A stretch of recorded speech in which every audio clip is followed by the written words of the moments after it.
Sign these papers.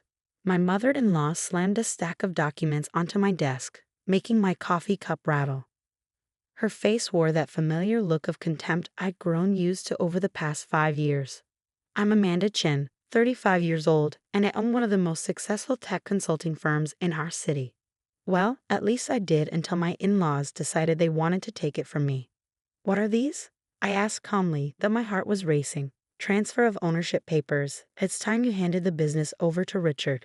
He has an MBA, and know how to run it properly. Richard, my brother-in-law. The golden child who'd never worked a day in his life, but somehow believed he deserved everything handed to him. I looked at my husband, Tom, who stood quietly in the corner of my office. His silence spoke volumes. After 12 years of marriage, he still couldn't stand up to his mother. This is my company, I said firmly. I built it from nothing. My mother-in-law laughed, that shrill, condescending laugh that always made my skin crawl. Oh, please. Everyone knows your grandfather handed you the seed money. You just got lucky. Besides your family now, and in this family, the men handle the business decisions. I thought back to my grandfather, who passed away 6 months ago. He was more than just my grandfather. He was my mentor, my inspiration. Yes, he had helped me start my business, but not in the way they thought. Margaret, I addressed my mother-in-law. I won't be signing anything. She straightened her designer blazer, her perfectly manicured nails tapping impatiently on my desk. You ungrateful little. Do you know how much we've done for you? We welcomed you into our family despite your background. The least you could do is show some appreciation. By background, she meant being half Chinese and coming from a middle-class family. They never let me forget that I wasn't from their social circle. Mom, Tom finally spoke up, but his voice was weak. Maybe we should discuss this at home. No, Thomas. I've had enough of your wife's attitude. Either she signs the papers or what? I asked, my voice steady. Or we'll make sure everyone knows how you really got your start. About the money your grandfather gave you. About the connections we provided. Where do you think your biggest clients came from? They're all our friends. I had to suppress a smile. If only they knew the truth about those clients. Just then, my office phone buzzed. Mrs. Chen, Mr. Harrison is here to see you. He says it's urgent. Perfect timing. Send him in, I replied. The door opened, and in walked James Harrison, my grandfather's lawyer. He carried a leather briefcase and wore an expression that meant business. Mrs. Chen, I apologize for interrupting, but it's time. My mother-in-law's eyes narrowed. Time for what? The reading of Gerald Chen's final will and testament. The real one. What do you mean, real one? Tom asked, finally showing some interest. I stood up, smoothing my skirt. You see, the will that was read 6 months ago wasn't the complete version. My grandfather had a second will sealed until today, exactly 6 months after his death. Mr. Harrison opened his briefcase and pulled out a thick envelope. Shall we begin? My mother-in-law's face had lost some of its color, but she quickly recovered. This is ridiculous. We're in the middle of an important business discussion. Oh, you'll want to hear this, I said, finally allowing myself a small smile. It's about the business after all. As Mr. Harrison began to read, I watched the color drain completely from my in-laws' faces, because what they were about to learn would change everything, not just about my business, but about every assumption they'd made about me for the past 12 years. My grandfather's final gift to me wasn't just money or property. It was something far more valuable. The truth about who really owned what in this family and how deep the connections really went. And as the lawyer continued reading, I realized this was just the beginning of a much bigger storm that was about to hit the Chen family. Mr. Harrison cleared his throat and began reading. I, Gerald Chen, being of sound mind, declare this to be my final will and testament, superseding all previous versions. My mother-in-law interrupted. We've already heard this part 6 months ago. Get to the point. Mr. Harrison gave her a cold look before continuing.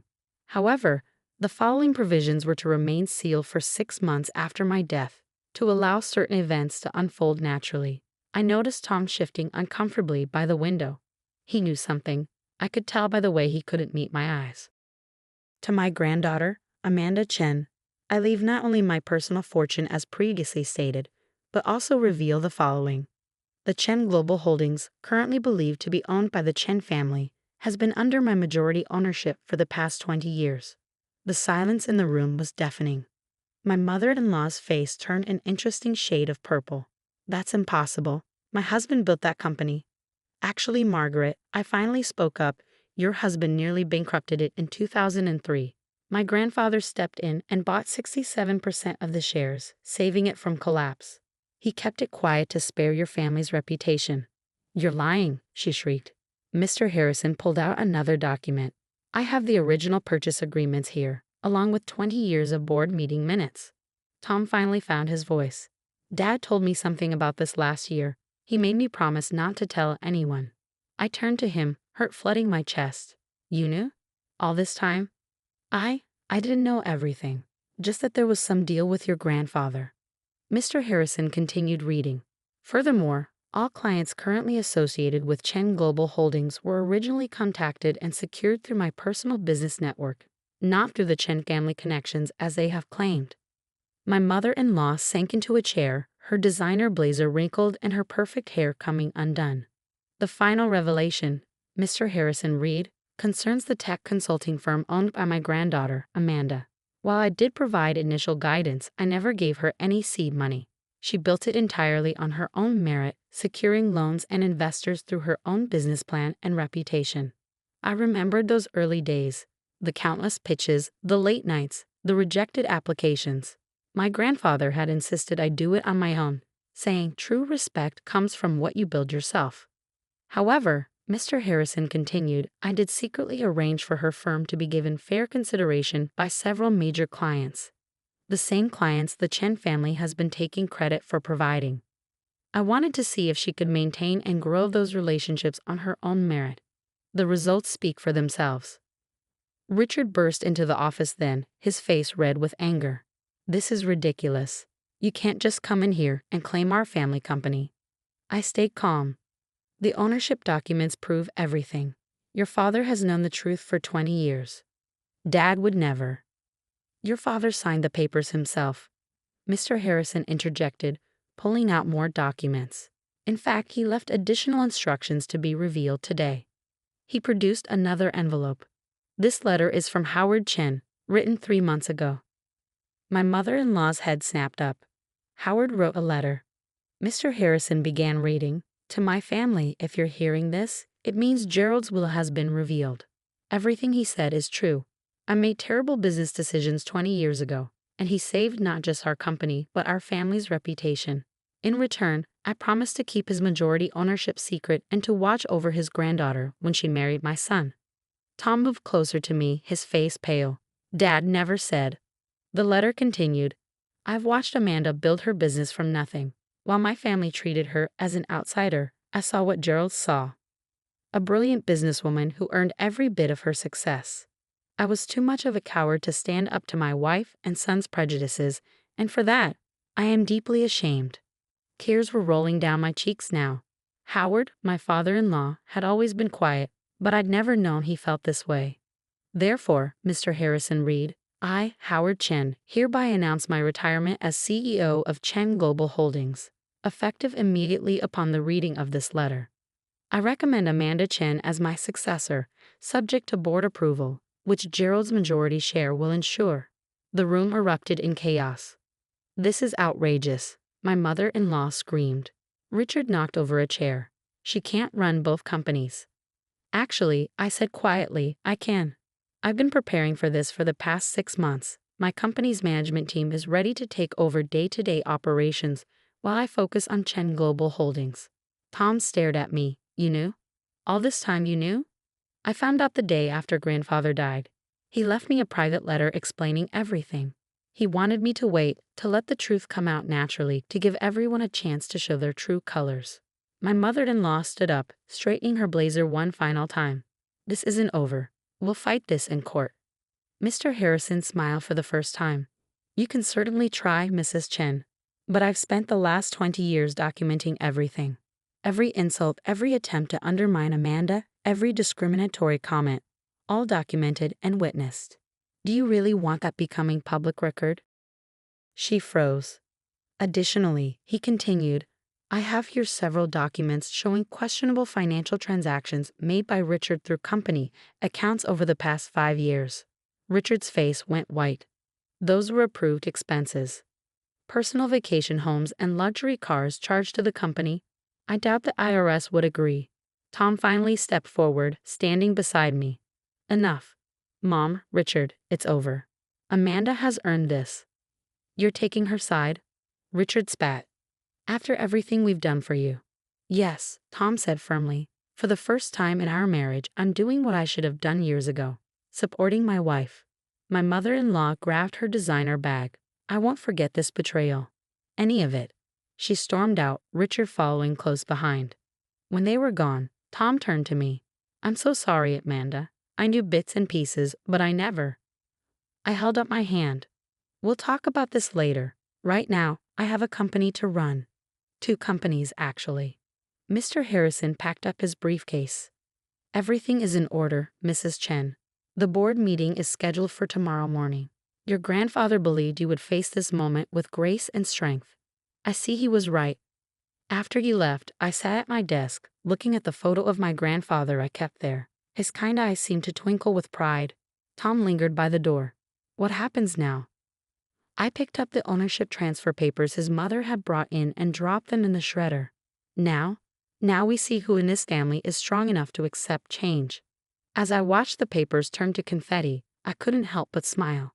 My grandfather had given me one final lesson about business, family, and the price of truth. But this was just the middle of the story. Because tomorrow, I would walk into Chen Global Holdings as its new CEO. And that's when the real challenge would begin. The next morning, I stood in front of the mirror, adjusting my suit jacket. Today would change everything. Are you ready? Tom asked from the doorway. I've been ready for 6 months, I replied, picking up my briefcase.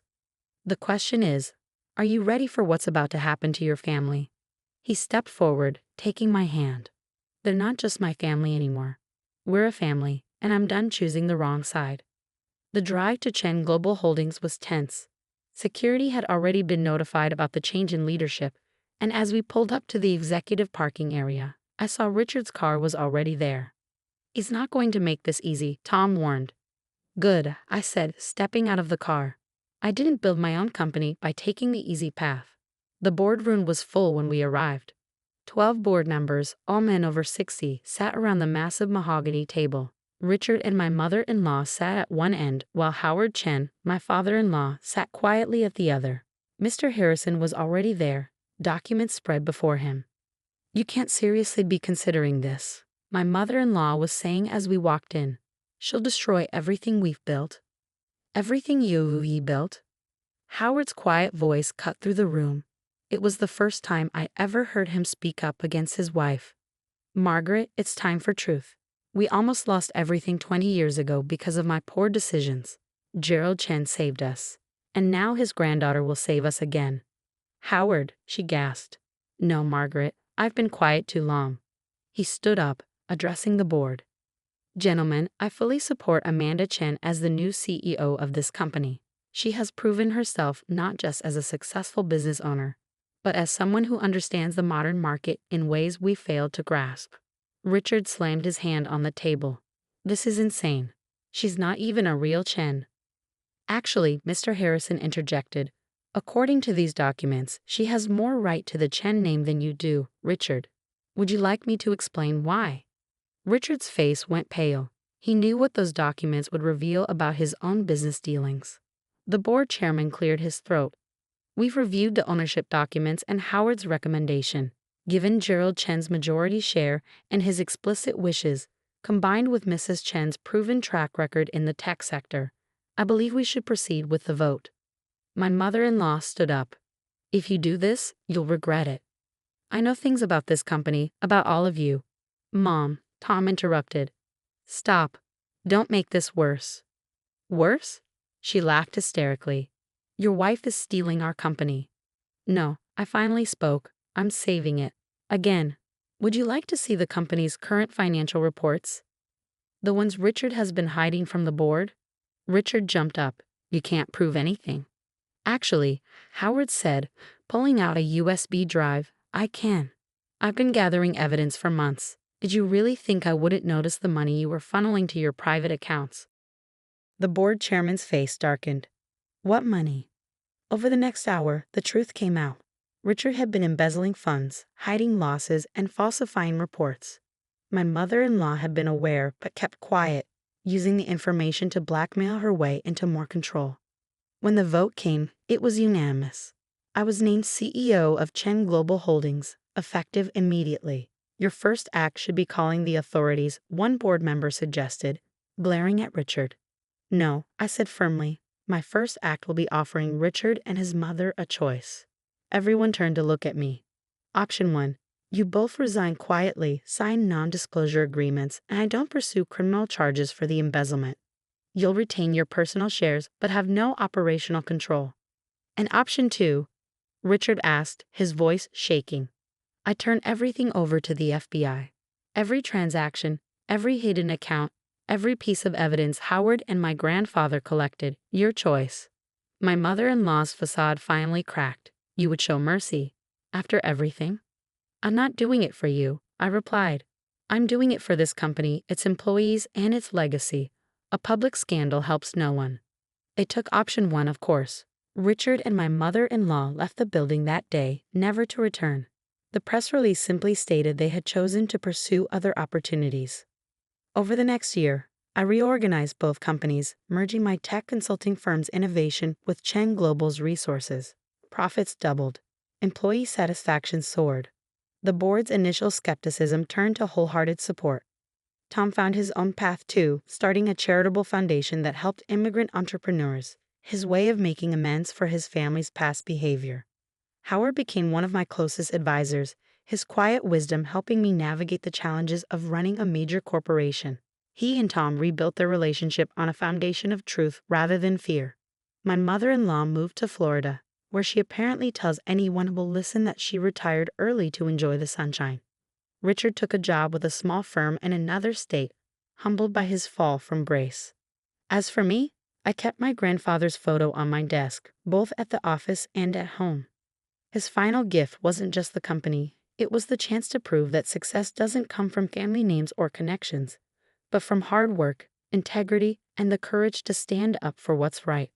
Last week, as I sat in my grandfather's old office, my office now, Tom brought our daughter by after school. She's 7, and already shows the same determination I had at her age. Mommy, she asked, looking around the big office, will I run the company someday?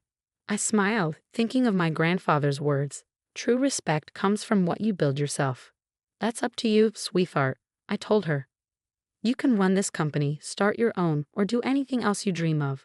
The most important thing is to do it your way, with integrity and strength. She nodded solemnly, then brightened. Like you did. Yes, I said, hugging her close. Exactly like that. After they left, I looked out over the city skyline, thinking about how much had changed in just 1 year. Sometimes the hardest battles aren't fought in boardrooms or with lawyers, but within families where love and duty clash with truth and justice. But in the end, the truth always comes out. And when it does, you find out who really deserves to be called family. Thanks for watching. Like and subscribe for more stories. See you in the next video.